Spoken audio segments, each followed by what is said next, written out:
सच्चा मित्र। राहुल एक अनाथ लड़का था। उसके पास रहने के लिए सिर्फ एक टूटी फूटी झोपड़ी थी। राहुल दिन भर मेहनत मजदूरी करता और शाम के समय अपनी झोपड़ी में सो जाता। एक दिन शाम के समय राहुल अपनी झोपड़ी में बैठा हुआ था कि तभी उसके कानों में किसी के रोने की आवाज टकराई। मेरी झोपड़ी के बाहर बैठा हुआ कौन रो रहा है? इतना बोलकर राहुल बाहर चला गया। बाहर उसकी ही उम्र का एक सुंदर युवक बैठा हुआ था।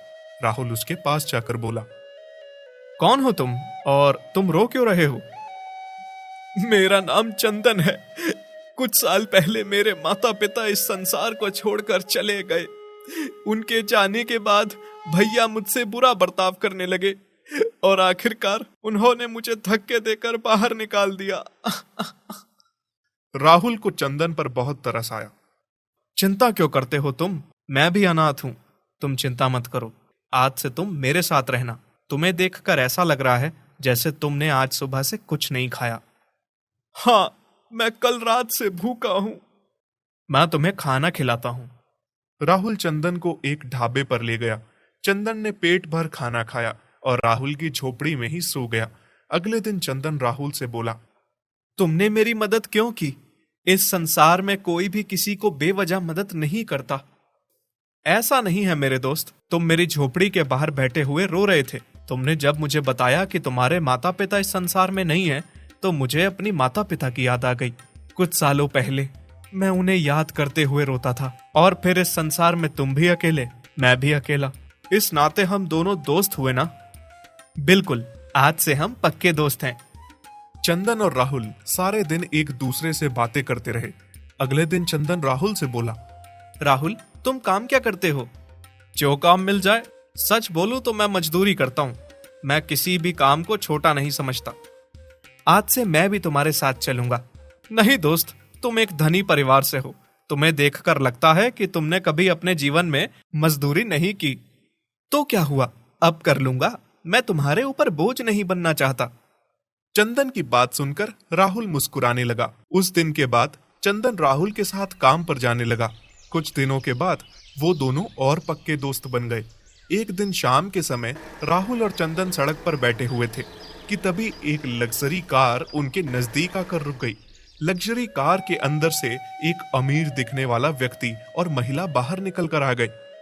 भैया, भाभी, आप यहाँ कैसे? आपने मुझे कैसे ढूंढा? चंदन, ये गलत बात है। जब से तुम घर छोड़कर गए हो तुम्हारे भैया का रो रो कर बुरा हाल है। चंदन, हमने तुम्हें कहाँ नहीं ढूंढा। अब घर चलो। नहीं, मैं घर नहीं जाऊंगा। चंदन, मैं तुम्हारी माँ समान हूँ। अपने भैया की डांट का बुरा नहीं मानते। अब घर चलो। अपनी भाभी की बात सुनकर चंदन खुश हो गया और सीधे कार के अंदर बैठ गया। राहुल चंदन को जाता हुआ देखता रहा। राहुल उदास होकर अपने आप से बोला, चंदन की ये बात गलत है। उसने तो मेरी तरफ एक बार मुड़कर भी नहीं देखा। लेकिन कोई बात नहीं, उससे मिलने जरूर जाऊंगा। अगले दिन राहुल चंदन के घर का पता करते करते घर चला आया। चंदन का घर बहुत ही सुंदर बना हुआ था। चंदन अपने घर के बाहर खड़ा हुआ था। राहुल को देखकर चंदन बिल्कुल भी खुश नहीं हुआ। तुमने तो मेरी तरफ देखा तक नहीं मेरे दोस्त, और तुम सीधे कार में बैठकर चले गए। हाँ, मैं भैया और भाभी की बात टाल नहीं सका। तो क्या अपने दोस्त को अपने घर में एक चाय भी नहीं पिलाओगे? देखो राहुल, ये सच है कि मैं तुम्हारी झोपड़ी में कुछ दिन रहा हूं, लेकिन मैं कैसे रहा हूं ये मैं जानता हूं। तुम में और मुझ में जमीन आसमान का फर्क है। हम तुम कभी दोस्त नहीं बन सकते। अब तुम यहां पर कभी मत आना। गरीब और अमीर दोस्त नहीं होते। चंदन की बात सुनकर राहुल वहां से चला गया। उस दिन के बाद राहुल फिर से अकेला हो गया। कुछ दिन बाद अचानक राहुल की नजर एक न्यूज़पेपर पर पड़ी। न्यूज़पेपर पर चंदन का फोटो छपा था। राहुल न्यूज़पेपर को पढ़ने लगा। मशहूर बिजनेसमैन के भाई चंदन का भयंकर एक्सीडेंट। चंदन को खून की सख्त आवश्यकता है। खून देने वाले को इनाम दिया जाएगा। राहुल दौड़ता हुआ अस्पताल पहुंच गया। राहुल का ब्लड ग्रुप चंदन से मैच हो गया। राहुल चंदन को खून देने लगा। खून देकर राहुल बाहर निकला ही था कि डॉक्टर राहुल से बोला, इस पूरे शहर में किसी का भी ब्लड ग्रुप चंदन से मैच नहीं कर रहा था, लेकिन तुम्हारा कर गया। तुम्हारी वजह से चंदन की जान बच गई। तुम कुछ देर रुक कर जाना।